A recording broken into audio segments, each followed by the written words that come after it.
You don't normally see preachers sitting down. ज़्यादातर आप लोग कभी भी उपदेशकों को बैठ के उपदेश देते हुए नहीं सुना होगा, But there are many things in our churches we do differently from other churches. लेकिन हम जो है हमारी कलीसिया में दूसरे कलीसियाओं से बहुत सारी चीज़ें भिन्न करते हैं, अलग करते हैं। We're not against standing up. Many times I stand, sometimes I sit. और खड़े होने के मैं विरोधी नहीं हूँ, कई बार मैं खड़े होकर भी प्रचार करता हूँ। But there's something I want to share with you in relation to how Jesus preached. और कई बातें मैं बताना चाहता हूँ यीशु मसीह के उपदेश के संबंध में। Most of us don't read the scriptures very carefully, और हम में से बहुत सारे लोग जो है वचन को सही तरीके से नहीं पढ़ते हैं, and that brings us a great loss. और उसके कारण हम बहुत कुछ खो देते हैं। So here is something which you may not have noticed. और यहाँ पे कुछ ऐसी बातें हैं जो आपने ध्यान नहीं दिया होगा। Whenever Jesus preached to unbelievers, he stood up. और जब कभी प्रभु यीशु मसीह अविश्वासियों के सामने उपदेश देते थे या प्रचार करते थे तो वो खड़े होकर करते थे। Whenever he spoke to his disciples, he sat down. और कभी भी वो बैठकर नहीं करते थे। When he spoke to his disciples, हाँ, जब वो अपने चेलों से बात करते थे he always sat down. और उस समय वो बैठकर करते थे, All the time. हमेशा। Now that's something which I thought about when I read it. I said, why was that? और जब मैं पढ़ रहा था तो मैंने ऐसा सोचा कि ऐसा क्यों करते थे वो। See, in the old covenant, the prophets never sat down. They always stood up. और पुराने नियम में देखते हैं कि जो भविष्यवक्ता लोग हैं वो हमेशा बैठकर ही करते थे। And Jesus was the greatest prophet of all. और प्रभु यीशु मसीह इन सब भविष्यवक्ताओं से महान थे। So when he spoke to the Jews, he stood up. और जब कभी वो यहूदी से बात करते थे When खड़े he होकर spoke करते to the थे। disciples, he was treating them like family members. और जब वो अपने चेलों से बात करते थे तो अपने परिवार के सदस्य की तरह जो है उनके से संबंध रखते थे। The prophets were like teachers. और जो भविष्यवक्ता लोग हैं वो सिखाने वाले शिक्षक थे। And we have seen in our schools, a teacher always stands up. और हम अपने क्लासरूम में देखते हैं कि शिक्षक हमेशा खड़े होकर सिखाते हैं। I've heard nowadays some lazy teachers sit down, but usually teachers stand up. हाँ, अगर जो कोई आलसी शिक्षक होगा तो वो बैठेंगे, नहीं तो मैंने हमेशा खड़े होकर ही देखा है। But when your father sits around with you at the dining table and speaks to you, he doesn't stand up. हाँ, अगर जो आपके पिताजी आपके साथ खाना करने के लिए, भोजन करने के लिए बैठे हैं तो वो बैठकर ही करते हैं। So this is what Jesus was teaching. और यही प्रभु यीशु मसीह भी सिखा रहे थे By his action, अपने कामों के द्वारा, that I am building a family, कि मैं एक परिवार का निर्माण कर रहा हूँ, not a school. एक स्कूल नहीं। God is not a teacher, he's a father. प्रभु यीशु मसीह जो है, परमेश्वर जो है वो एक शिक्षक नहीं, वो एक पिता है। And every father in a family must show God as a father. और हर एक पिता जो है दिखाना है कि परमेश्वर हमारा पिता है। And every elder in a church must demonstrate the nature of God as the father of a family. और हर एक बुजुर्ग को भी जो है दिखाना है कि वो इस परिवार के जो एक पिता है करके। So this is what is missing in a lot of churches. और यही चीज़ बहुत सारी कलीसियाओं में नहीं पाया जाता। Many churches are like an organization, not a family.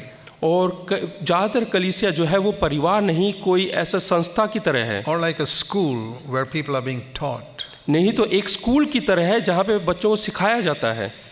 And many church meetings are like a theater where there's a performance. और या तो फिर एक कलीसिया जो है इस प्रकार से एक थिएटर की तरह है जहाँ पे जो है नाटक किया जाता है। The early churches started small and then grew. जो पहली शताब्दी की कलीसिया है वो छोटे से आरंभ हुआ और फिर वो बढ़ा। And they did not have the money to build meeting halls. और उनके पास इतना धन दौलत नहीं था कि वो मिनी हॉल बनाए। So if there was a church in a city like Rome, they'd probably be meeting in 10 or 12 different homes. और रोम में जैसे कि कलीसिया आरंभ हुआ, हो सकता है कि वो 10-12 घरों में इकट्ठे होते होंगे। And so it would be very few people in each home. और हर घर में बहुत थोड़े से लोग इकट्ठे होते थे। And they would be led by a humble man who was an elder, who would be like a father. और उनकी अगुवाई जो है बहुत ही एक नम्र व्यक्ति के द्वारा होता था जो कि बिल्कुल साधारण सा है और वो एक पिता के समान होता था। I believe they would all sit around and share the word. और उनके चारों तरफ लोग बैठते थे और वो वचन में से सिखाते थे। And as the church grew, they maintained that spirit of a family. और जैसे ही कलीसिया बढ़ा, उन्होंने वो आत्मा, परिवार का एक आत्मा को बनाए रखा। And as long as the leadership remained under the anointing of the Holy Spirit, और जब तक वो अगुवापन बना रहा और वो अभिषेक बना रहा, it would grow that way. और उसी प्रकार से वो बढ़ते रहे। But we read in the New Testament that many of the leaders backslid. और हम नए नियम में पढ़ते हैं कि बहुत सारे अगुए लोग जो है वो पीछे हो गए विश्वास You से। read that in Revelation 2 and 3, और हम प्रकाशित वाक्य 2 अध्याय और 3 अध्याय में पढ़ते हैं that the leaders of 5 of those 7 churches were thorough backsliders. कि 7 कलीसियाओं में से 5 कलीसियाओं के जो अगुए हैं वो पीछे हट गए थे विश्वास So, से। even before the end of the first century, many Christian churches were in a very backslidden state. और पहली शताब्दी के आखिरकार के समय में ही बहुत सारी कलीसिया पीछे हट गई थी।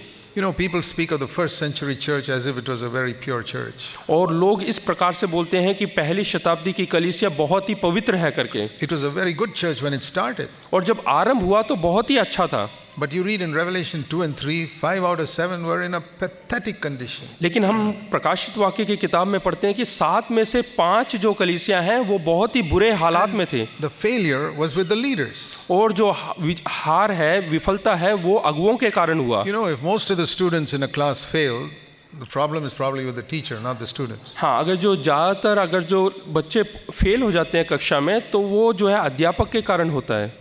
So that's what we see in the early churches. और कलीसिया में भी यही हम देखते हैं। Paul once called the elders in Ephesus together.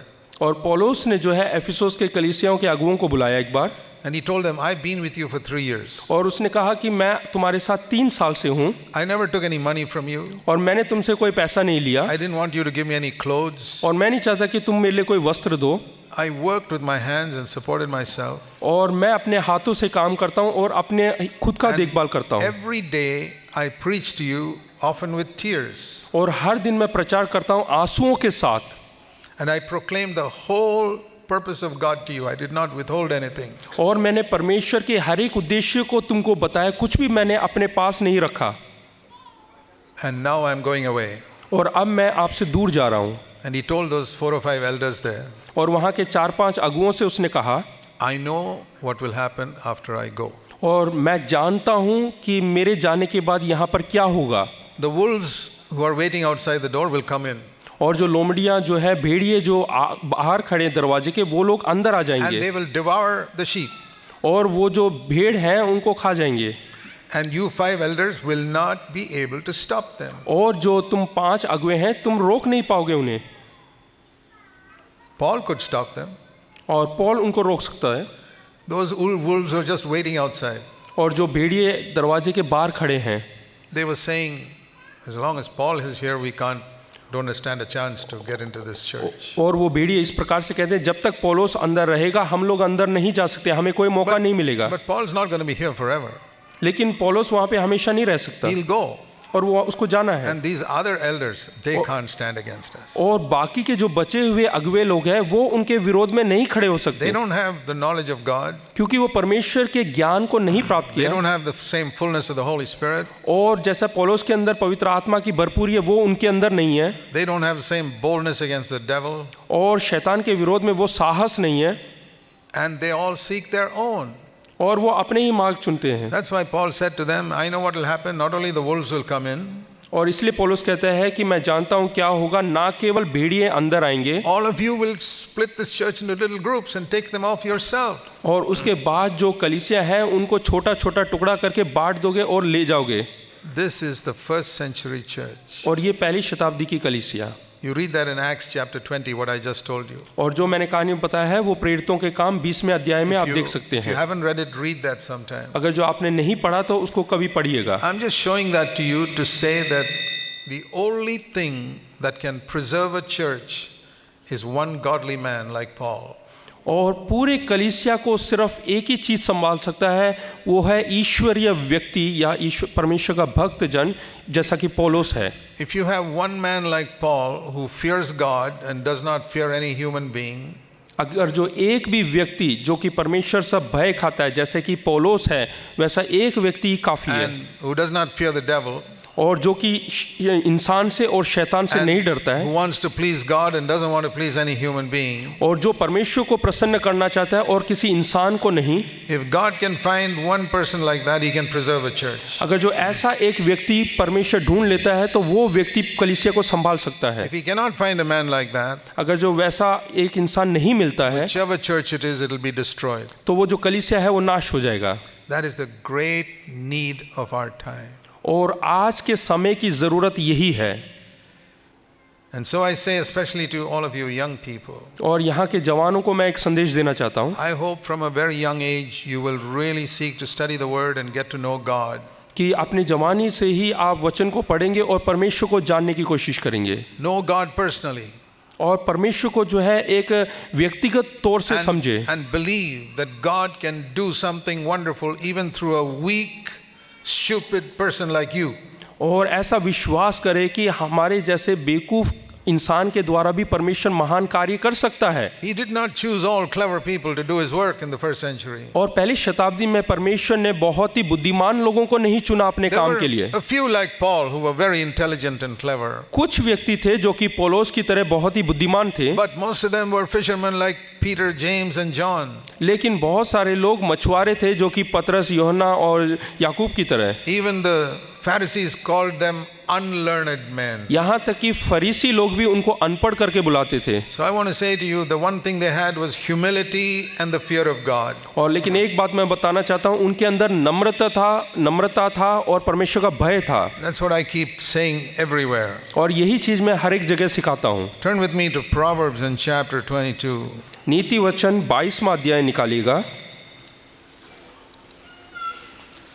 Proverbs 22 and verse 4. नीति वचन 22वां अध्याय उसका 4वां वचन। Now in the Old Testament it was referring to material prosperity. और पुराने नियम में जो है वस्तुओं की आशीष के बारे में लिखा हुआ है, But everything that's written in terms of material prosperity in the Old Testament, we can attribute it to spiritual prosperity in the New Testament. पुराने नियम में जो भी वस्तुओं की आशीष के बारे में लिखा हुआ है वो नए नियम में हम आत्मिक आशीषों को देख सकते So हैं। let me read it like that. तो इस प्रकार से हमें उपयोग में लाना है। The reward of humility and the fear of the Lord are spiritual riches, spiritual honor and spiritual life. नम्रता और यहोवा के भय मानने का फल आत्मिक धन, आत्मिक महिमा और आत्मिक जीवन है। For many years I have believed that. और काफ़ी साल से मैं वही विश्वास करता हूँ। God wants only two things from me. परमेश्वर केवल दो बातें मुझसे चाहता है। He wants me to fear and reverence Him. वो चाहता है कि मैं परमेश्वर का भय मानूं और उसको जो है इज्जत दूं। There are two types of fear of God. दो प्रकार के भय होता है। One is the fear that God will hurt me. और एक भय ऐसा होता है कि परमेश्वर मुझे कुछ चोट पहुंचाएगा। I don't have that fear. मेरे अंदर वैसा भय नहीं है। I have another fear, the fear that I may hurt God. और मेरे अंदर दूसरे प्रकार का एक भय है, वो ये है कि मैं परमेश्वर को चोट ना पहुंचा दूं। That means I may make Him sad by something I do. और इसका अर्थ यह है कि मैं अपने कार्यों के द्वारा उसको मैं दुखी कर सकता हूं। So one of the prayers I pray very frequently और मैं ज़्यादातर एक ऐसा प्रार्थना करता हूं, is Psalm 139. Bhajan Samhita 39। Psalm 139, and we read in the last two verses. भजन संहिता 139 उसके आखिरी दो पदों को हम पढ़ेंगे। Search me, O God, and know my heart, and try me and know my anxious thoughts. यहाँ लिख, ए ईश्वर मुझे जांच कर जान ले, मुझे परख कर मेरी चिंताओं को जान ले, And see if there's any hurtful way in me. और देख कि मुझ में कोई बुरी चाल है कि नहीं। When it says hurtful, it's not a way that'll hurt me, but a way that'll hurt you, God. यानी कि यहाँ पे हम देखते हैं कि परमेश्वर को चोट पहुँचाना, ये इसका मतलब ये नहीं कि मुझे चोट पहुँचाए, लेकिन परमेश्वर को चोट नहीं पहुँचाना है। And the Living Bible paraphrases it saying, Lord, show me anything in me that's making you sad. और लिविंग बाइबल में इस प्रकार से लिखा है कि परमेश्वर उन बातों को दिखा जो मेरे अंदर है जिससे कि आप दुखी हो जाते हैं। Do you want to be ready for the Lord's return? और आप लोग जो है प्रभु यीशु मसीह के दूसरे आगमन के लिए तैयार होना चाहते हैं। That's our subject today. और वही हमारा विषय है। Here is what you must pray, even if you don't pray it regularly, that is the attitude of your heart, it should be this. हाँ, अगर जो आप ये प्रार्थना लगातार नहीं करते हैं तो भी आपके अंदर ऐसा एक स्वभाव होना चाहिए, एक सोच होना चाहिए कि मुझे परमेश्वर को दुखी नहीं करना। Where the unspoken cry of your heart every day, हाँ, हर दिन का ना बोलने वाला जो रोना है वो ऐसा होना चाहिए। Lord, show me, is there anything in me that is making you sad? कि प्रभु मुझे वो चीज़ें दिखा जो मेरे अंदर है जिससे आप दुखी होते हैं। I'm not afraid that you will hurt me because I know you'll never do that. और मैं डरता नहीं हूँ कि तू मुझे चोट पहुँचाएगा क्योंकि तू ऐसा कुछ नहीं करेगा। But I'm very afraid that I may hurt you लेकिन मैं बहुत डरता हूँ कि कहीं मैं आपको चोट ना पहुँचाऊँ, by दुखी ना something करूँ, I do, कि मेरे कुछ कार्यों के द्वारा some unrighteousness in my financial dealings, या पैसे के लेन देन में कुछ अधर्मी काम, or I may hurt you by the way I speak to my wife. या फिर ऐसी कोई बातें जिससे मैं अपनी पत्नी से बात करता हूँ, I may hurt you by the careless way I bring up my children. और बिल्कुल नज़रअंदाज तरीके से जो मैं अपने बच्चों का पालन पोषण करता हूँ, उससे कहीं मैं तेरे को चोट ना पहुँचाऊँ। Lord, I never want to do that. मैं ऐसा नहीं करना चाहता I परमेश्वर। may hurt you by the careless way I look with my eyes at something I should not be looking at. और ऐसी चीज़ें जो मुझे देखना नहीं चाहिए उसको देखकर मैं तुझे दुखी ना करूं। I don't want to hurt you. मैं तुझे चोट नहीं पहुंचाना चाहता।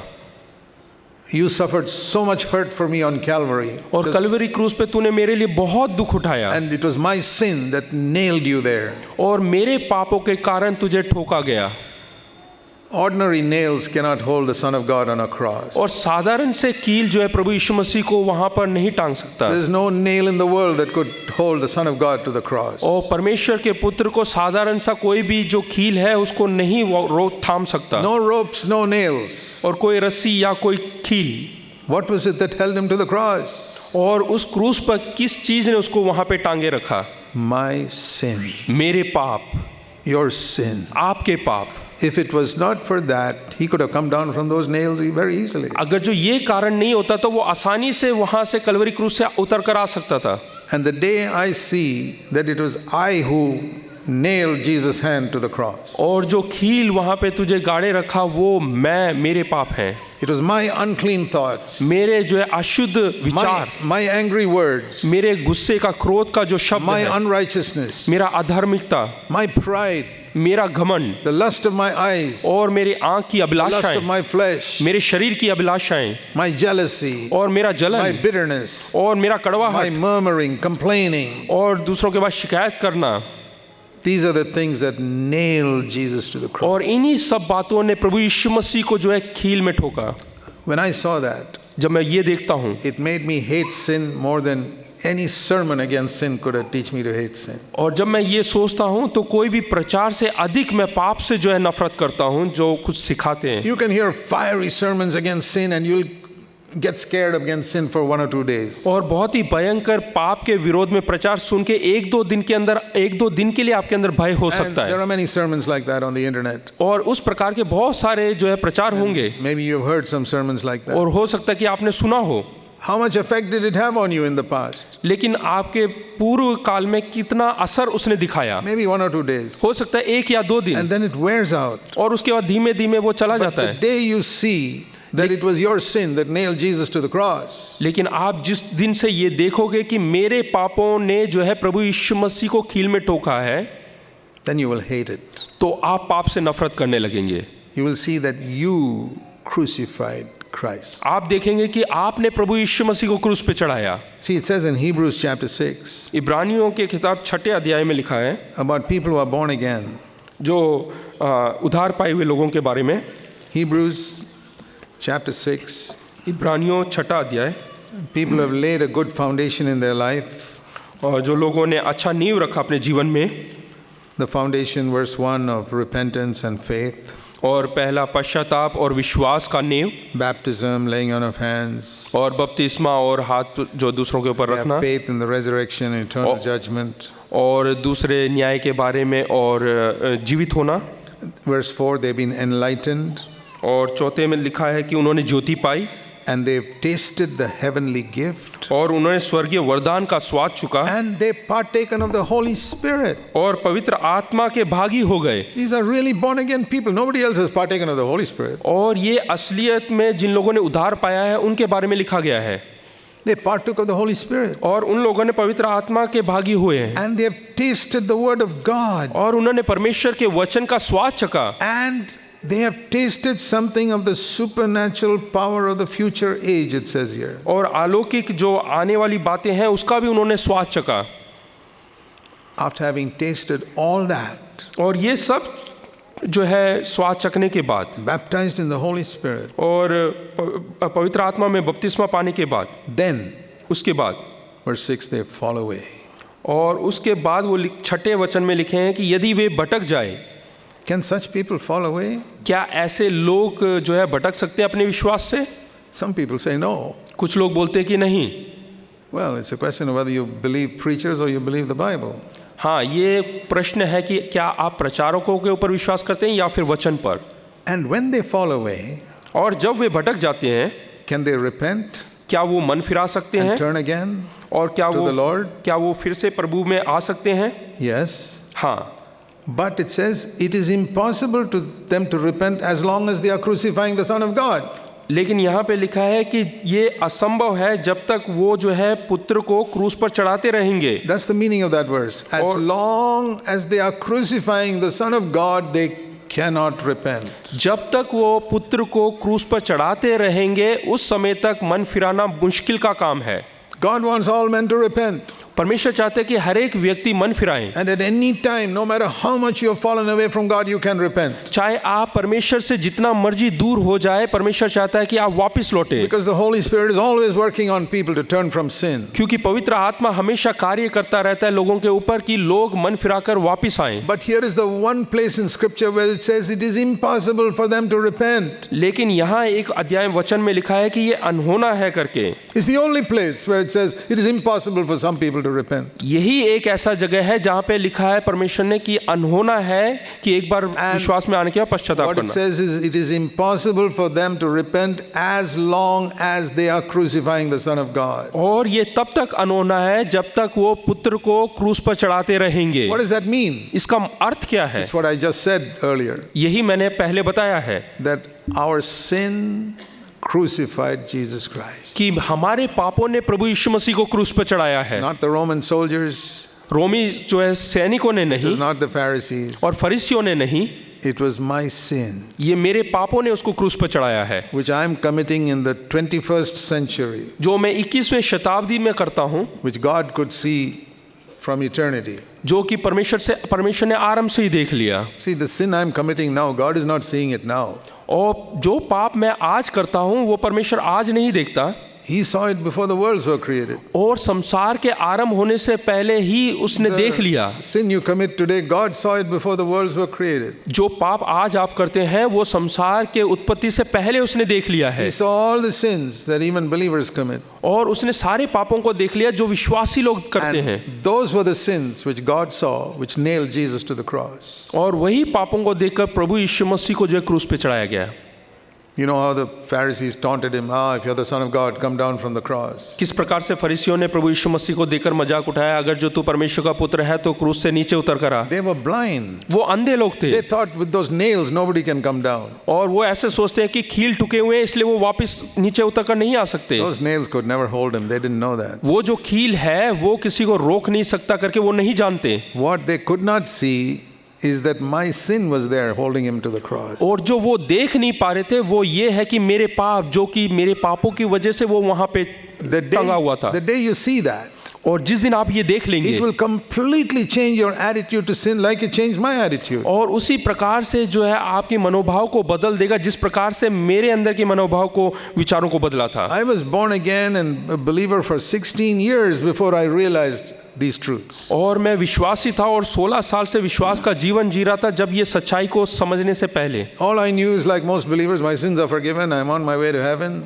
और सब विश्वासी जैसे विश्वास करते हैं वैसे कि मेरे सारे पाप क्षमा हो गए और मैं स्वर्ग की मार्ग की ओर हूँ। I lived this endless cycle of sinning, repenting forgiven, sinning, repenting, forgiven, again and again and again. और मैं उस पहिए की तरह जीवन जी रहा था कि मैं पाप करता था, फिर मन फिराता था, फिर मैं वापस आता था, फिर पाप करता था। इस प्रकार का जीवन जो है एक के बाद एक मैं कर रहा था, दोहरा रहा था। Get angry, मैं क्रोधित होता था, feel sorry, उसके बाद मैं माफ़ी मांगता था, repent, उसके वापस आता ask था, forgiveness, माफ़ी मांगता था, get angry again next day, फिर अगले दिन फिर क्रोधित होता था, and again ask forgiveness, फिर माफ़ी मांगता था and get forgiven, और माफ़ and हो जाता again था। next day, and next week, and next year. फिर अगले दिन, अगले महीने, अगले साल ऐसे ही करता रहता था। It's like these children who go on a merry-go-round. You keep moving, moving, moving, they're always in the same place. और जो गोलाकार का झूले में जो बच्चे घूमते हैं, उसी प्रकार से मैं घूमता जा रहा था। Most believers live like this. और ज़्यादातर विश्वासी लोग ऐसा ही जीवन जीते हैं। Or it could be lusting with their eyes, और अपनी आंखों की अभिलाषा, repent, उसके बाद माफ़ी ask मांगना, forgiveness, फिर माफ़ी ले and लेना, again do the same thing, फिर से वही करना, year after year after year. साल भर साल के बाद वैसा ही दोहराते रहना। Have an unforgiving attitude towards somebody. और ऐसा जो कि हम माफ़ नहीं करते हैं दूसरों को, Sometimes they never even repent of it. और फिर उसको उसके बारे में पश्चाताप भी नहीं करते। But sometimes they hear that if you don't forgive others, you'll go to hell. और कभी कभी वो प्रचार में सुन लेते हैं, अगर जो हम दूसरों को माफ़ नहीं करते तो हम नरक में जाएंगे। Then they get scared and they repent. फिर वो डर जाते हैं और And ask, पश्चाताप करते they हैं, forgive and ask God to forgive them. और उसके बाद माफ़ी मांगते हैं, परमेश्वर से कहते हैं माफ़ कर। But a couple of years later, they've forgotten it. They're back again to the same circle. और कुछ सालों के बाद वापस उसी स्तर पे आ जाते हैं वो लोग। Why is it like this with so many believers? ऐसे कई सारे विश्वासियों के साथ क्यों होता है? Why is it so many believers would be ashamed if others could see their private life? और कई बार जो है दूसरे विश्वासी लोग उनके जीवन को देखें तो शर्मनाक हो जाएंगे। For many years in my life as a believer, I was ashamed if anybody saw my private life. और मैं खुद शर्मिंदा होता था अगर जो दूसरे विश्वासी लोग मेरे जीवन को देखें। कई सालों तक मैंने ऐसा जीवन My जिया, thought life. मेरा सोच विचार। But by God's grace, I'm not ashamed today. लेकिन परमेश्वर की अनुग्रह से आज मैं शर्मिंदा नहीं हूँ। Anybody can see my thought life or how I live at home or how I handle money, anything. और आज कोई भी मेरी जांच पड़ताल कर सकता है कि कैसे मैं लेन देन का काम करता हूँ, कैसे मैं अपना जीवन जीता हूँ। One thing एक बात है, caused it, and that was I saw that my sin nailed Jesus to the cross. और इसका कारण यह है कि मैंने देखा कि प्रभु यीशु मसीह को कील से ठुका गया क्योंकि मेरे पापों की वजह से। As long as I was crucifying the Son of God, I could not really repent. I would say I repented, but didn't really repent. और जब तक मैं पुत्र को क्रूस पे चढ़ाता रहूंगा, मैं कहूंगा कि मैंने पश्चाताप किया, लेकिन सचमुच में मैंने पश्चाताप नहीं किया। Have you ever thought about this? What क्या it means to crucify the Son of God? क्या आपने कभी इस वचन के ऊपर ध्यान दिया है कि परमेश्वर के पुत्र को क्रूस पे चढ़ाने का अर्थ क्या है? This is what it means. I hope you understood today. और यही उसका अर्थ है। मैं विश्वास करता हूँ आप लोग समझ गए। See Hebrews chapter 10. इब्रानियों 10, It speaks here about verse 26, those who go on sinning willfully after coming to the knowledge of the truth. और यहाँ पे जानबूझकर बार बार पाप करने के बारे में, जो कि सच्चाई को पहचान चुके हैं, उसके बाद करने वालों के बारे में लिखा है।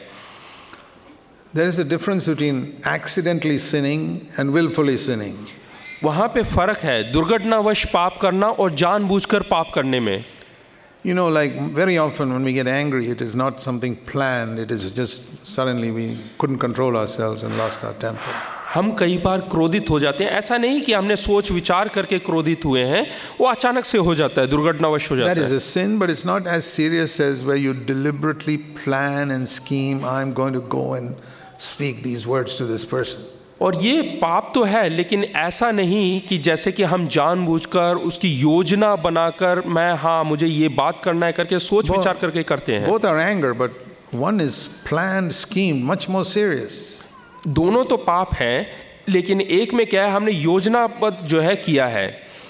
So here it says, if we keep on sinning willfully, यहाँ पे लिखा है अगर जो हम जानबूझकर पाप करते रहते हैं then तो there is no more sacrifice for sin. तो उन पापों के लिए फिर कोई बलिदान बाकी नहीं। Because what have you done? क्यों? यहाँ पे हमने क्या किया है? Verse 29, 29 में लिखा you है, have trampled underfoot the Son of God. उन्होंने परमेश्वर के पुत्र को पांव से रोंदा है। Imagine putting Jesus on the ground and trampling him with your feet. ऐसा सोचिएगा, मान लीजिएगा कि पुत्र को यहाँ पर नीचे गिरा दिया और उसको जो है अपने पांव से रोंद रहे हैं। Jesus, Yeshu Masih. Would you ever think of trampling Jesus under your feet? क्या आप कभी सोच सकते हैं कि पुत्र को, परमेश्वर को, प्रभु यीशु मसीह को अपने पांव के तले रोंदना? You say, oh, I'll never do that. हम बोलेंगे नहीं, मैं ऐसा नहीं कर सकता। But it says that's what you do when you sin willfully. और यहाँ पर वही चीज लिखा है, जब आप जानबूझकर पाप करते हैं तो ऐसा ही करते हैं। Not when you sin accidentally. That's, like accidentally you step on somebody's foot. जब आप दुर्घटनावश कर देते हैं, किसी के अचानक से किसी के पाँव के ऊपर पाँव रख देते हैं, ऐसा नहीं। There is a difference between accidental sin and willful sin. वहाँ पे भिन्नता है दुर्घटनावश पाप करना और जानबूझकर पाप करने में। Very serious to sin willfully. और बहुत ही भयंकर है हम अगर जो जानबूझकर पाप करते हैं, scheme and plan and go and sin. योजना बनाकर जाकर पाप करना। That's like scheming and planning a murder and going and killing somebody. इसका अर्थ है कि हम योजना बनाकर किसी का खून करने जा रहे हैं। It's very different from if you're accidentally run over somebody in the road and he dies.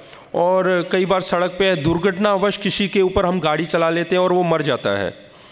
I mean, that's terrible, but it's not a deliberate murder. वो भी भयंकर है, लेकिन वो हमने जानबूझकर खून नहीं किया। But there's a lot of difference between the two. इन दोनों में बहुत भिन्नता है। And that's the difference between accidentally doing something and deliberately planning and scheming to hurt someone. यही भिन्नता है, हम जानबूझकर करना और अनजाने में दुर्घटनावश जो है हम कर देते हैं। I hope you understand the seriousness of this. मैं सोचता हूँ कि आप लोगों को समझ में आया इसकी भयंकरता। When we think about the Lord's coming, आइए हम परमेश्वर के दूसरे आगमन के बारे में सोचें। Jesus used an expression in the Gospels called that day. और उस दिन के बारे में प्रभु यीशु मसीह ने कहा है। See Matthew chapter 24. मत्ती रचित सुसमाचार 24वां अध्याय, He said in verse 36. उसके 24 उसके 36 में कहा है। 24:36. 24 उसका 36। Of that day and hour no one knows, not even the angels of heaven, not even the Son, but only the Father. उस दिन और उस घड़ी के विषय में कोई नहीं जानता, ना स्वर्ग के दूत, ना पुत्र, परंतु केवल पिता। Now you have probably read sometimes in the newspaper and Christian magazines of certain people here and there who say, the Lord is coming in this year or this time. और कई बार अपने अखबारों में या फिर मैगजीन, मसीह के जो ईसाइयों के जो मैगजीन है उसमें पढ़ा होगा कि प्रभु यीशु मसीह ऐसे फलाने टाइम पे आएंगे करके। They have said that for many centuries. He never came. कई शताब्दियों से लोग ऐसे बोलते आ रहे हैं, लेकिन अभी तक नहीं आए। And there are some people who are foolish enough to believe them and they sell all their things because they say the Lord is coming on so and so day. और कई लोग इतने मूर्ख होते हैं कि वो उन बातों पे विश्वास कर देते हैं, अपने सारे जायदाद को बेच देते हैं और जीवन जीते हैं कि प्रभु यीशु मसीह आने वाला है। Why did they do that? ऐसा ये लोग क्यों करते हैं? Because they did not even read the Gospel of Matthew. क्योंकि उन लोगों ने मत्ती रचित सुसमाचार भी नहीं पढ़ा। Matthew is the first book in the New Testament. और नए नियम में मत्ती रचित सुसमाचार सबसे पहला अध्याय है। If they had read at least that, अगर जो उन्होंने कम से कम ये पढ़ा होता, they would have read this verse that nobody knows the day or the hour when Jesus comes. और वहाँ पे लिखा है कि उस घड़ी के बारे में, उस दिन के बारे में कोई नहीं जानता। Even the angels don't know that. यहाँ तक कि स्वर्गदूत भी नहीं The devil जानते, doesn't know that. यहाँ शैतान भी नहीं जानता। And Jesus, when he was on earth, he did not know it. और पुत्र यानी कि प्रभु यीशु मसीह जब इस संसार में थे वो खुद नहीं जानते थे। Now he's in heaven, he knows. अब वो स्वर्ग में, अब वो जानते हैं। But it's only God who knows. केवल पिता जानता है। Even today, और आज भी who knows when Jesus is going to come back? कौन जानता है कि प्रभु यीशु मसीह कब आएगा?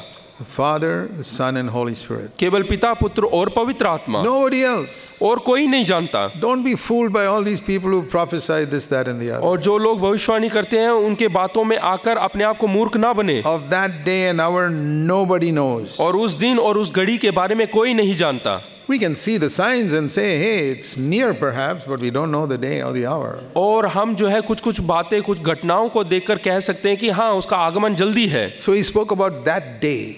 और वो उस घड़ी के बारे में, उस दिन के बारे में बात कर रहा है। That's an expression he used a number of times. और ये विषय जो है उसने कई बार वहाँ पे इस्तेमाल किया है That day, कि that उस day. दिन, उस दिन।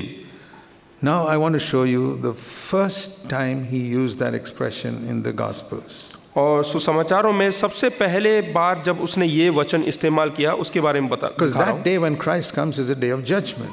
हूं। और उस दिन जब प्रभु यीशु मसीह आएगा वो न्याय का दिन होगा, It'll be a day of judgment for believers. और वो विश्वासियों के लिए न्याय का दिन होगा। The Bible says there are two resurrections. और परमेश्वर का वचन जो है 2 बार पुनरुत्थान के बारे में लिखा है। One is a resurrection of believers and then years later a resurrection of unbelievers. और पहला पुनरुत्थान जो है वो विश्वासियों का है और उसके कई साल के बीतने के बाद अविश्वासियों का पुनरुत्थान So होगा। when Christ returns, all unbelievers are not going to be raised up. और जब प्रभु यीशु मसीह आएगा तो हर एक अविश्वासी लोग नहीं वहां पे जी उठेंगे। 1 Thessalonians 4 says, we who believe and those who died in Christ, we will go together to meet और the पहला Lord. थिस्सलुनीय 4 में लिखा है कि जो प्रभु यीशु मसीह पे विश्वास करते हैं और हम विश्वासी लोग वहां पे पुनरुत्थान Those who होंगे, died in Christ, और जो प्रभु यीशु मसीह में मर गए हैं, not those who died without Christ. और उन लोगों का के लिए नहीं जो बगैर प्रभु यीशु मसीह That के is मरे called हैं, the first resurrection. और उसी को ही पहला पुनरुत्थान कहते हैं। Then years later will be a second resurrection for unbelievers. और उसके बाद अविश्वासियों का पुनरुत्थान होगा, जी उठेगा। So remember this. और इसलिए The याद first रखें, resurrection is a resurrection of believers and it's going to be a time of judgment. और पहला पुनरुत्थान विश्वासियों का होगा और वो न्याय के लिए होगा। And the Bible says we will all stand before the judgment seat of Christ. और बाइबल कहता है कि उस समय हम प्रभु यीशु मसीह के न्याय सिंहासन के सामने खड़े होंगे। See 2 Corinthians in chapter 5. दूसरा करंतियों 5वां अध्याय देखिएगा। This is important because this is how we're going to be ready for the coming of Christ, which is very near. और प्रभु यीशु मसीह का आगमन जो कि बहुत करीब है, इसी प्रकार से हम जो तैयार हो सकते हैं। We don't know the day or the hour. और हम उस घड़ी को और उस दिन को नहीं Even the जानते, angels don't know. यहाँ तक कि स्वर्गदूत भी नहीं जानते, But it is near. लेकिन बहुत करीब है। Near means maybe in the next 10 years, I don't know. नज़दीक का अर्थ है हो सकता है कि अगले 10 साल में, लेकिन मैं नहीं And what जानता। will happen then? What will happen then? और उसके बाद क्या होगा? 2 Corinthians 5:10. दूसरा करंतियों 5 उसका 10, We will all appear before the judgment seat of Christ. क्योंकि अवश्य है कि हम सब का हाल मसीह के न्यायासन के सामने खुल जाए। This is believers. और ये विश्वासियों के बारे में है, So that every one of us will get a reward for what we did in our body. ताकि हर जो कोई हमने भले और बुरे काम किए हैं उसके लिए हम बदला लें या तोहफा लें। That means we'll get a punishment or a reward, one of the two. या तो हमें जो है दंड मिलेगा या फिर हमें कोई तोहफा मिलेगा। Whether we did good or bad, चाहे हमने भले किए हों या बुरे काम किए हों, whatever we did with this body, हमने जो कुछ इस शरीर के साथ किया है think of that. उसके बारे में सोचें। Whatever we did with this body जो कुछ हमने अपने शरीर में रहकर किया in है, our lifetime on earth, जब हम इस संसार में जी रहे थे, whether it was good according to God's will चाहे वो भले काम हो परमेश्वर की इच्छा के or अनुसार, evil, disobeying God's will, या फिर बुरे काम परमेश्वर के जो इच्छा को ना करना, God will give some type of reward or recompense for that. परमेश्वर जो है उसके लिए कोई ना कोई इनाम हमें देगा उसके बदले It's में, going to be very fair. और वो बहुत ही जो है न्यायपूर्वक होगा। And therefore, it says in verse 11, और इसलिए 11 में लिखा है, knowing the fear of the Lord, we persuade men. सो प्रभु का भय मानकर हम लोगों को समझाते हैं। And so we fear, oh, I'm going to stand before the Lord in that day, then I want to be ready. इसलिए हम डरते हैं, भय खाते हैं कि हमें परमेश्वर के सामने खड़ा होना है। There are two, before this verse and after this verse, you find the word therefore. और इसके ऊपर और इसके नीचे ही वहाँ पे सो करके लिखा Verse हुआ है, 11, therefore we know the fear of the Lord. सो प्रभु का भय मानकर करके And verse लिखा है। 9, therefore we have this ambition in our life. और 9 में भी लिखा है, इस कारण से हमारे अंदर जो मन की उमंग है, What is our ambition? हमारी मन की इच्छा क्या है? Whether we are at home with the Lord or whether we are absent on this earth away from the Lord, चाहे हम जो है अपने घर में परमेश्वर के साथ हो या परमेश्वर की उपस्थिति के दूर हो। verse 9, 9 में लिखा है, whether at home or absent, we want to be pleasing to the Lord. चाहे हम वहाँ पे हो घर पे या ना हो, लेकिन हमें हमेशा परमेश्वर को Why? प्रसन्न करना है। क्यों? Because we are going to stand at the judgment seat of Christ and give an answer for our life. क्योंकि हमें प्रभु यीशु मसीह के न्यायासन के सामने खड़ा होना है और सब चीज़ों का जवाब देना है। What is he saying? और वो क्या कह रहे Verse हैं? 9, 9 में क्या कह रहे हैं? whether I am in heaven, that is my home, चाहे मैं स्वर्ग में हूँ यानी कि जो मेरा भवन है, or I am now on earth absent from home, या फिर मैं इस धरती पर रहूँ, I have the same ambition. मेरे अंदर यही इच्छा है I want to please the Lord. कि मुझे परमेश्वर को प्रसन्न करना है। Okay, let me ask you one question. क्या मैं एक प्रश्न कर सकता हूँ? When we get to heaven, जब हम स्वर्ग में जाएंगे, do you think you'll have any other ambition other than to please God? क्या आपके अंदर कोई ऐसी इच्छा होगा यानी कि परमेश्वर को प्रसन्न करने के अलावा? Today you may have many other ambitions. इस संसार में रहते हुए बहुत सारी उमंगें, बहुत सारी इच्छाएं होंगी, But when you get to heaven लेकिन जब आप स्वर्ग में जाएंगे, and you see God जब आप परमेश्वर को देखेंगे and you see what eternity is like, और अनंत काल क्या है करके जब आप देखेंगे, do you think you'll have any other ambition? तो क्या आप सोचते हैं कि इसके अलावा, परमेश्वर को खुश करने के अलावा कोई और इच्छा रहेगा आपके अंदर? Over there in heaven, would you have an ambition to please this brother or that person? क्या स्वर्ग में जाने के बाद फलाने व्यक्ति को या दूसरे भाई को प्रसन्न करने का कोई इच्छा रहेगा? Or in heaven, would you want to try and impress somebody? क्या स्वर्ग में आप किसी को खुश करने की कोशिश करेंगे? You know, when we are praising the Lord in heaven, do you think you'll be praising the Lord to impress the people around you? जब आप स्वर्ग में परमेश्वर की आराधना करेंगे तो आप इस प्रकार से आराधना करेंगे दूसरे किसी भाई को खुश करने के लिए? On earth, it may be like that. संसार में ऐसा हो We सकता do है। so many things to impress other believers. हम बहुत सारे ऐसे काम करते हैं दूसरों को प्रसन्न करने के लिए, Preach to impress others. और हम प्रचार करते हैं दूसरों को खुश करने के You can लिए, sing to impress others. गाना गाते हैं दूसरों को You खुश can करने के play लिए, instruments to impress others. और जो औजार है उसको बजाते Or हैं, do so many things to बहुत impress सारी people. चीजें करते हैं। But it'll all disappear when we go to heaven. हाँ, लेकिन ये सब स्वर्ग में जाएंगे तो सब गायब हो जाएगा, There we'll only want to please God. We won't even bother about even Paul or Peter. और वहाँ पे केवल एक ही इच्छा होगा कि हमें परमेश्वर को प्रसन्न करना है, यहाँ तक कि पतरस कौन है उसके बारे में भी चिंता नहीं करेंगे। We're sure of that. I'm sure all of you are sure of that. और ये मैं जो है पूर्ण विश्वास करता हूँ, पूरा भरोसा करता You हूँ, will only want to please God. केवल वहाँ पे हम परमेश्वर को प्रसन्न करने की And कोशिश Paul is करेंगे। saying, और पौलुस कहता है here is the mark of a spiritual man. कि एक आत्मिक व्यक्ति का एक निशाना, Verse 9. 9वां वचन, Even on earth, that is our only ambition. और यहाँ तक कि संसार में भी यही एक इच्छा रहेगा, यही एक So, उमंग रहेगा। what Paul is saying is, और पौलुस क्या कहता है I'm going in a certain direction. कि मैं एक दिशा की ओर बढ़ रहा हूँ, I want to please God, please God, please God. कि एक ही दिशा है कि मुझे परमेश्वर को प्रसन्न करना है, परमेश्वर को प्रसन्न करना है। And suddenly I die and go to heaven. और अचानक से मेरी मृत्यु हो जाता है और मैं स्वर्ग में चले जाता हूँ, I'm not going to change my direction. I'm just going to keep going in the same direction. तो मैं अपनी दिशा को नहीं बदलूंगा, वही दिशा रहेगा कि मुझे परमेश्वर को प्रसन्न करना है। Supposing you spend all your life trying to please men, अगर जो ऐसा मान लीजिएगा आप संसार में जब जीवित हैं तो आप इंसानों को खुश करने की कोशिश कर रहे हैं, and suddenly you die, और अचानक आपकी मृत्यु हो जाए you'll have to change direction. तो उस समय आपकी दिशा बदल जाए, How will it be with you?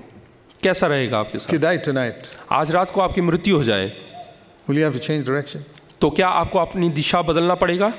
Paul says, I won't have to change direction. प्रेरित पौलुस कहता है कि मुझे अपनी दिशा बदलने की जरूरत नहीं, Because whether I'm on earth or in heaven, it's the same thing. चाहे मैं धरती पे रहूं चाहे स्वर्ग में, एक ही दिशा की ओर I बढ़ूंगा live before God's face and I want to please Him.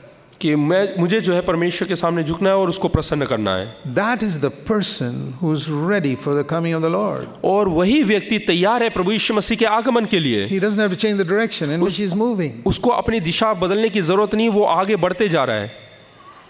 Prepare yourself. अपने आप को तैयार How do करें। you prepare yourself for heaven? आप अपने आप को किस प्रकार से तैयार करेंगे स्वर्ग जाने के A लिए? lot of people say, well, I accept Christ as my Savior and that's okay. और बहुत सारे लोग इस प्रकार से कहते हैं मैंने प्रभु यीशु मसीह को उद्धारकर्ता के रूप में स्वीकार कर लिया। And some people say, more than that, God is using me. और कई लोग ऐसे भी बोलते हैं कि उन सबसे बढ़कर परमेश्वर मुझे इस्तेमाल कर रहा है, I'm preaching. और मैं उपदेश देता हूँ, प्रचार करता हूँ, I am singing for the Lord. और मैं परमेश्वर के लिए कहता हूँ, बोलता हूँ, I am doing different things for the Lord. I give out tracts. I witness to people. और मैं लोगों के सामने गवाह बनता हूँ और ट्रैक्स बांटता हूँ, I even pray for the sick. और मैं बीमार लोगों के लिए प्रार्थना करता हूँ, And some of them were healed. और बहुत सारे उनमें से लोग चंगे हो गए।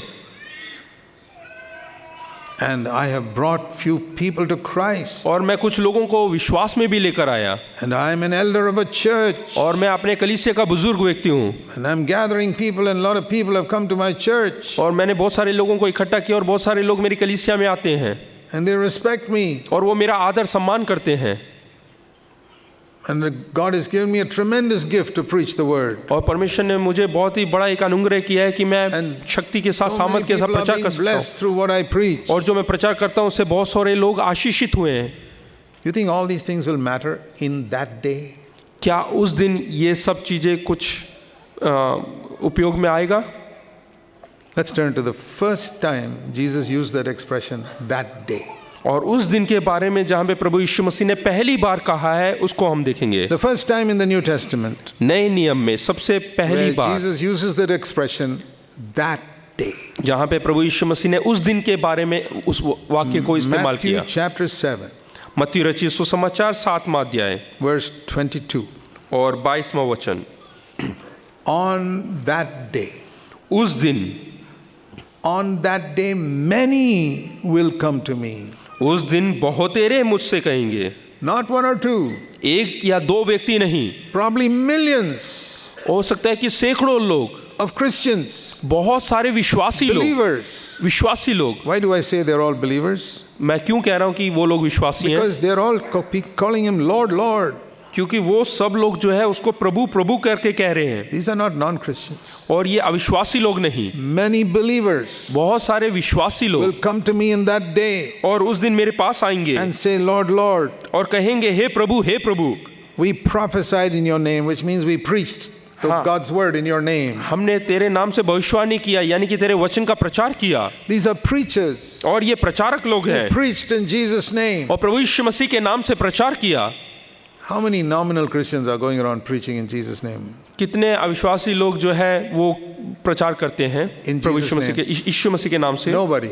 कोई भी नहीं, They are preaching in their own name. वो अपने नाम से प्रचार करते हैं। The difference between a believer and an unbeliever preaching God's word is this. और अविश्वासी और विश्वासी के प्रचार में भिन्नता यही है कि वो विश्वासी जो है प्रभु यीशु मसीह के नाम से प्रचार करते हैं। Nominal Christians may preach, they are actually preaching in their own name, even though they use the name of Jesus. और साधारण जो विश्वासी लोग हैं, जो सही मायने में विश्वास नहीं करते हैं, वो लोग जो है अपने ही नाम से प्रचार करते हैं, हालांकि वो प्रभु का नाम इस्तेमाल करते हैं। True believer preaches in Jesus' name. लेकिन एक सच्चा विश्वासी प्रभु यीशु मसीह के नाम से प्रचार करता है। Lord, Lord, we preached in your name. और वो कहते हैं कि प्रभु, हे प्रभु, हमने तेरे नाम से प्रचार किया। And these were not just preachers. और ये केवल प्रचारक ही नहीं, They believed in the baptism in the Holy Spirit. और वो पवित्र आत्मा के बपतिस्मा पे भी विश्वास करते हैं। They were charismatics, Pentecostals. और वो पेंतिकोस्tal लोग हैं, आश्चर्य कर्म करने वाले We लोग। cast out demons in your name. और हम लोगों ने दुष्ट आत्माओं को निकाला है। Not in some other name, in the name of Jesus. किसी और के नाम से नहीं, प्रभु यीशु मसीह के नाम से। And we did not one miracle, but we did many miracles in your name. हमने एक अचंबा के काम नहीं, लेकिन बहुत सारे अचंबों के काम किए हैं। How many people are going to say this? आप में से कितने लोग कहने जा रहे Not हैं? one or two here and there. यहाँ या उधर नहीं, Many. बहुत सारे। This is the first time that Jesus used the expression that day. और ये पहला जगह है जहाँ पे प्रभु यीशु मसीह ने उस दिन के बारे में कहा है। He's speaking about that day when he comes back. और वो उस दिन के बारे में बात कर रहा है जब वो दोबारा आएगा। He's not talking about that future day when the unbelievers are resurrected and be judged later on. वो उस दिन के बारे में बात नहीं कर रहा जब अविश्वासी लोग पुनरुत्थान पाएंगे और उनका न्याय This होगा। is that day when believers are raised from the dead और ये उस दिन के बारे में बात कर रहा है जब विश्वासी लोग पुनरुत्थान पाएंगे and stand at the judgment seat of Christ, as we read in 2 Corinthians 5. और जैसे दूसरे करंथियों 5वें अध्याय में पढ़ा कि प्रभु यीशु मसीह के न्याय सिंहासन के सामने खड़े होंगे To be recompensed for what they did, good or bad. और वहां पे वो बदला पाएंगे जो उन्होंने भले और बुरे काम किए हैं। And that day he's saying what will happen. और उस दिन क्या होगा करके लिखा हुआ है। Many will repeat before God what they did for him. और बहुत सारे लोग जो है उन बातों को बताएंगे जो कार्य उन्होंने किए हैं। I believe many of you sitting here have done much for the Lord. और मैं विश्वास करता हूँ कि यहाँ पे जो लोग बैठे हैं उन्होंने बहुत सारे काम प्रभु यीशु मसीह के लिए किए हैं। In your town, in your village, wherever you are. अपने गांव में, अपने शहर में, जहाँ कहीं पे भी आप रहते हैं। Maybe you witness for the Lord in your office. हो सकते हैं कि आप अपने ऑफिस में जो है गवाह बने हैं। Praise the Lord. परमेश्वर की महिमा हो। Is there anything wrong in preaching in Jesus' name? और यहाँ पे देखिएगा प्रभु यीशु मसीह के नाम से ही वो प्रचार कर रहे हैं। Is there anything wrong in that? क्या उसमें कुछ गलती है? Anything wrong in casting out demons? क्या दुष्ट आत्माओं को निकालने में कुछ गलती है? Anything wrong in praying and a miracle takes place? क्या कुछ प्रार्थना करने के लिए और अचंबा हो जाए उसमें कुछ गलती है? I'm sure some of you have experienced that. Maybe not opening blind eyes, but some other type of miracles. हाँ, मैं विश्वास करता हूँ कि आपके द्वारा भी हुआ है। ऐसा नहीं कि आंखें खुल जाए, लेकिन आपके द्वारा भी बहुत सारे अचंबे काम हुए होंगे। Sometimes God does something miraculous in our life in answer to prayer. और हमारे प्रार्थना के जवाब में परमेश्वर बहुत सारे अचंबे काम करता है। Many of us have experienced that. और हम में से बहुत सारे लोगों ने अनुभव किया है। So, तो We stand there and say, Lord, we preached. और हम प्रभु यीशु मसीह के नाम से खड़े होते हैं, प्रचार करते हैं We experienced miracles in your name. और अपने जीवन में अचंभे जो है अचंभे कामों को पाते हैं। And listen to this. यहाँ पे ध्यान दीजिएगा, The Lord ignores all that. लेकिन परमेश्वर इन सब बातों को नजरअंदाज कर देता He है doesn't say, oh, that was good. और वो ये नहीं कहता कि हाँ ये अच्छा है, He completely ignores it. वो पूर्ण तौर से जो है नजरअंदाज कर देता है। And he says, get away from me. फिर बोलता है कि मेरे पास से दूर हो जाओ, Because there was sin in your life. क्योंकि आपके जीवन में पाप था। There was sin in your life. आपके जीवन में पाप था, So go away. इसलिए मुझसे दूर हो जाओ। In that day, और उस the दिन, first time Jesus spoke about that day, और सबसे पहली बार उस दिन के बारे में प्रभु यीशु मसीह ने बात he किया, reminds us और ये हमें याद दिलाता है that what will matter in that day is not all the hundreds of things you did for the Lord. और उस दिन जो चीजें आपने प्रभु यीशु मसीह के लिए किया वो सब वहाँ पे मायने नहीं रखता, He will ignore it. और उन सबको नजरअंदाज कर देगा। What is going to be important in that day? और उस दिन क्या प्रमुख बात होगा? Was there sin in your life that you did not deal with? हाँ, जो पाप से आपने जो छुटकारा नहीं पाया उसके बारे में देखेंगे। Not the accidental sin we may fall in now and then, it can happen to जो anybody. दुर्घटनावश पाप में आप गिर गए उसके बारे में नहीं। See, this accidental fall is like our falling on the road. You can slip on a banana skin accidentally. हाँ, दुर्घटनावश आप जो है खेले के चिलके पे पाँव रख के आप सड़क पे गिर जाते हैं, वैसा नहीं।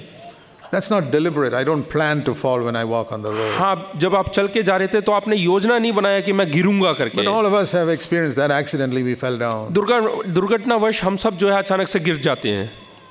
Accidental sin is like that. और दुर्घटनावश जो We are not- गिरना वो ये है, Not talking about that. उसके बारे में हम बात नहीं कर रहे हैं। But sin that you know and that you permit in your life. पाप जिसके विषय में आप जानते हैं और उसको अनुमति देते हैं अपने जीवन में होने के लिए। This is not that cobra that is hiding under the corner of the cupboard which you did not know. और उसके बारे में नहीं कि कोबरा जो कि आपके कबर्ड के नीचे छुपा हुआ था, जो आप जानते ही नहीं थे। Poisonous snakes. बहुत ही जहरीला सांप।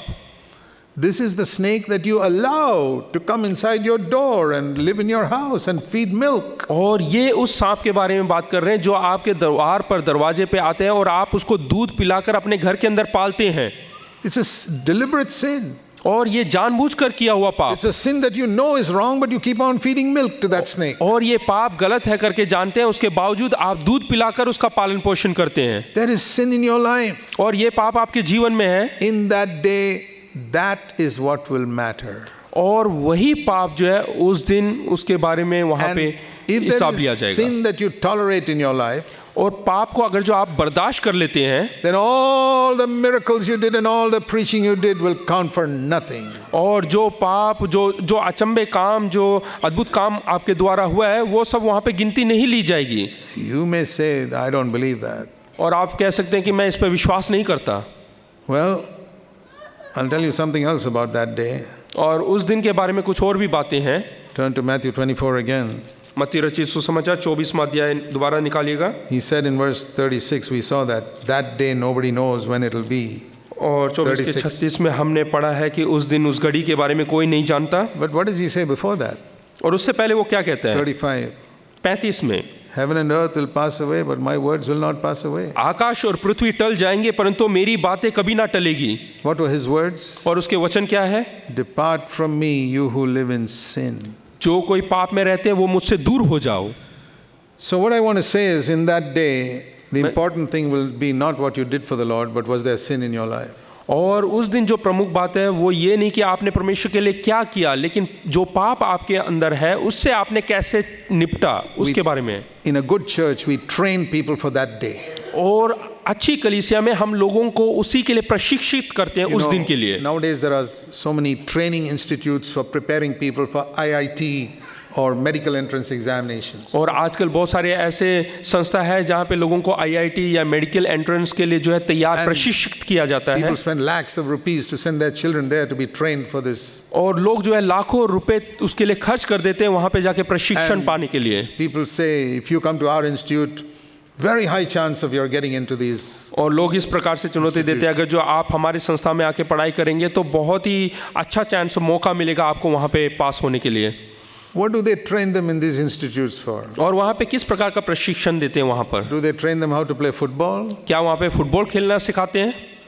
No. नहीं। Do they train them how to play gulli danda? या गुल्ली डंडा खेलने के लिए सिखाते हैं? No. नहीं। Not cricket. ना ही cricket. Whole year they are teaching them physics and chemistry and mathematics. पूरे साल जो है उनको फिजिक्स, केमिस्ट्री और मैथमेटिक्स सिखाया जाता है। Because they say when you go for your entrance, they are not going to ask you to bowl cricket ball or bat or anything over क्योंकि there. जब आप परीक्षा में जाएंगे तो वहाँ पे फुटबॉल या क्रिकेट के बारे में नहीं पूछेंगे। You got to, this is the subjects that will come in that day. और उस दिन यही विषय वहाँ पर आएंगे। So that is what we preach in the church. और यही हम प्रचार करते हैं अपनी कलीसिया We में। don't teach people how to preach or how to do miracles. हम जो है अचंभे काम किस प्रकार से करना है या प्रचार कैसा करना है नहीं सिखाते। That will be like teaching people to play cricket and football for the IIT exam. और वो इस प्रकार से हो जाएगा कि IIT के एग्जाम के लिए फुटबॉल और क्रिकेट सिखा के भेजना। We teach people what is going to come in that examination. और हम उन विषयों को सिखाते हैं जो परीक्षा में आते हैं। So a good elder brother in a church will prepare people for that day. और अच्छा अगुआ भाई जो है वो यही सिखाएगा कि उस दिन क्या होगा, उस दिन के लिए तैयार करना, प्रशिक्षित करना। Make sure Jesus does not have to say, there's sin in your life, get away from me. और ऐसा प्रभु यीशु मसीह बोलने ना पाए कि तुम्हारे अंदर पाप है इसलिए मुझसे दूर हो जाओ। That is the only church I want to be a part of. और वैसे एक कलीसिया का मैं हिस्सा बनना चाहता हूँ। I don't want to go to a training institute that teaches me cricket and football for IIT और मैं exam. उस प्रशिक्षण केंद्र में जाके पढ़ाई नहीं करना चाहता जहाँ पे वो फुटबॉल और क्रिकेट मुझे सिखाए।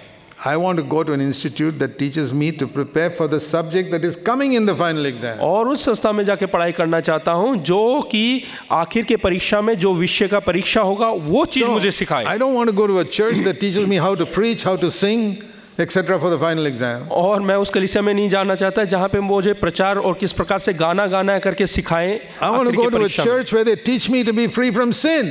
और मैं उस कलीसिया का हिस्सा होना चाहता हूँ जो मुझे सिखाए कि किस प्रकार से मैं पाप से छुटकारा पा सकता हूँ। That's how I'll be ready for the coming of Christ. और इसी प्रकार से मैं प्रभु यीशु मसीह के आगमन के लिए तैयार हो सकता हूँ। Let's pray. आइए हम प्रार्थना करें। Heavenly Father, स्वर्गीय पिता, help us to be wise in these days. प्रभु जी हम समझदार होने के लिए तुम्हारी मदद कर इन You दिनों have में। written things so clearly in your word. तूने अपने वचन में बहुत साफ सुथरे लफ्जों में कहा है। We know that heaven and earth will pass away, but not your words. हम जानते हैं कि स्वर्ग और पृथ्वी टल जाएगी लेकिन तेरा वचन कभी ना टलेगा। Help us to be wise. और हमें मदद करता कि हम जो है समझदार बन सके। In Jesus' name, यीशु के नाम से amen. आमीन।